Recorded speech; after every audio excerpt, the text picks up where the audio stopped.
800,000 migrant families are flooding the U.S. border because of Joe Biden's incompetent failure to protect the United States of America.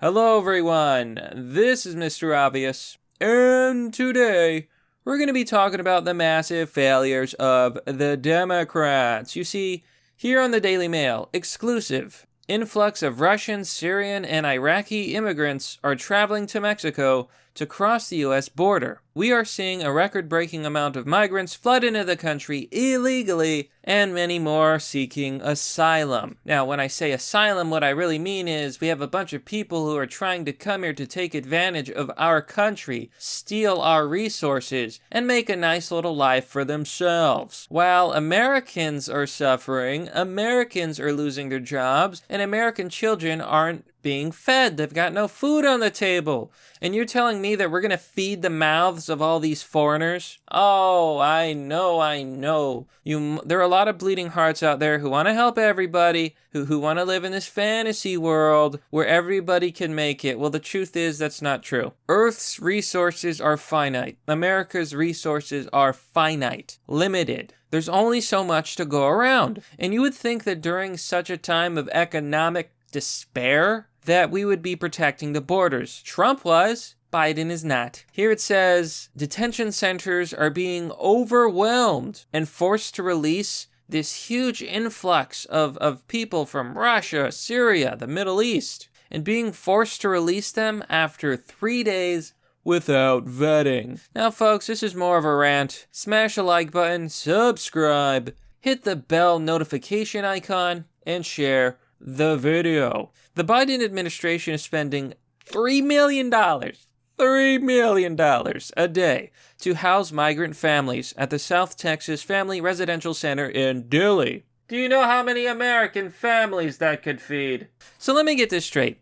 $3 million a day is going to migrants who are coming here, most of them illegally, and then they're releasing them. This is why I despise Democrats, because the only reason that they're encouraging this is to get new voters. Now, this is especially horrible when you consider the fact that these people aren't even supposed to vote. But that is exactly the situation we find ourselves in. Now, I don't care if you're seeking asylum. I, for one, think that you need to stay in your own country, you need to solve your own problems, and you need to stay away. I don't want anything to do with you because I don't want to pay for you. It's that simple. I don't want my taxpayer dollars going to non-Americans. I don't care where you come from. You need to stay in your own country and make it better. Fix your own country. Because think about it, folks. Do we really want the cowards of society? The ones who run away from their problems instead of solving them? I don't. I don't want anything to do with people who aren't going to make their own country better.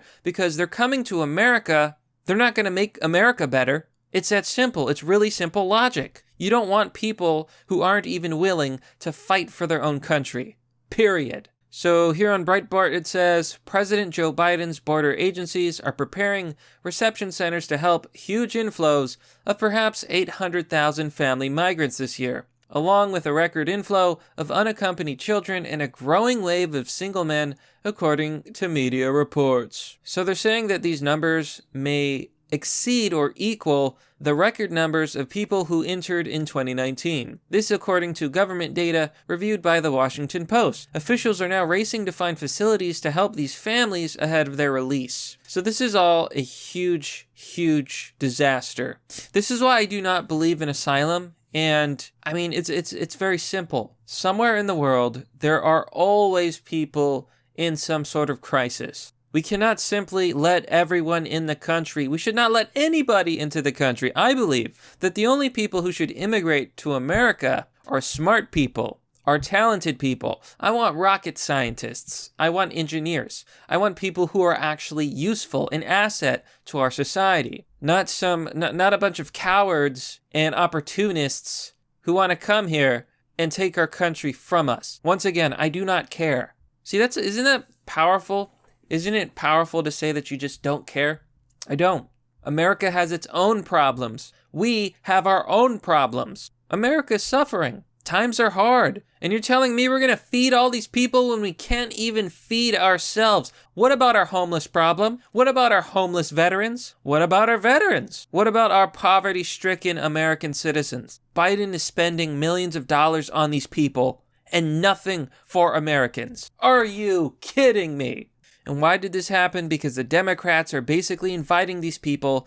Biden has basically said, come in, come on, come on, while denying this like the bumbling fool that he is. So here in the Daily Mail, it says, due to the surge of migrants at the border, officials said it has now become an intake and release center for illegal immigrant families, including men who are being welcomed into the country after 72 hours to await their court dates. It is nothing more than a catch and release. A facility official who wished to remain anonymous told the Daily Mail. So, under Trump, these people normally would have been forced to wait outside of the country. This makes sense. To make them wait in Mexico instead of letting them on U.S. soil is what makes sense. But Biden rescinded this policy. Joe Biden got rid of all of Trump's policies protecting the border, and now we have a flood and a surge of these illegal migrants and their families. 50 IQ move right there, folks. Playing one-dimensional checkers. What I love about the media and CNN is they're always trying to get sympathy. They're always playing with your emotions, manipulating you, trying to get you to think of, oh, well, what about the poor children? Did you know that a vast majority of the children brought over the border aren't brought over by their real parents and are used by the cartels as not only drug mules, but trafficking. Yeah, trafficking of children for, I think you know what. Yeah, that's what the Democrats are encouraging by inviting all of these people to our country. Congratulations. I mean, look at all these kids. They should be with their families at home in their countries. Inside, the immigrants have medical care, dental care, food, toys, and even an Xbox. Must be nice. Must be nice, huh? So you're telling me that there are children in Detroit and Chicago who can't afford to have food on the table, and they would literally get more food and more nice things if they were to renounce their citizenship, leave the country, re-enter the country illegally. All of a sudden, they would have dental. I don't even have dental. I'm not even getting medical care, any sort of medical care. But these people who aren't supposed to be here have medical and dental? Do you understand the absurdity of this? Now, I want you to read the following quotes before we finish this little rant off. The process has sparked security concerns at the center, where officials are no longer able to properly screen migrants or verify their identities in their rush to process everyone. Quote, because the turnaround time is so short, the immigrants aren't being vetted before they are released, the source said. Our government doesn't really know who they are releasing into society. When these immigrant families come from Russia, Syria, and Iraq, some of them could be terrorists. When these men come into our facility with women and children, we have no proof that any of them are actually related. They could be anyone. Child predators, traffickers, and terrorists. It's that simple, folks. It's that simple. Joe Biden is letting in traffickers. He's letting in potential terrorists. It's not a joke. It's not funny. And I predict in the near future, there will probably be another attack on U.S. soil. It's inevitable. And when it happens, I wonder what Biden will say. But that, my friends, is merely the obvious. Well, that's all for now, folks. What do you think about this story? Let me know down below in the comment section. Support the channel by joining me on Patreon or Subscribe Store. You can also donate or check out one of my sponsors. Anyhow, thanks for watching, and we're screwed. I'll see you all next time.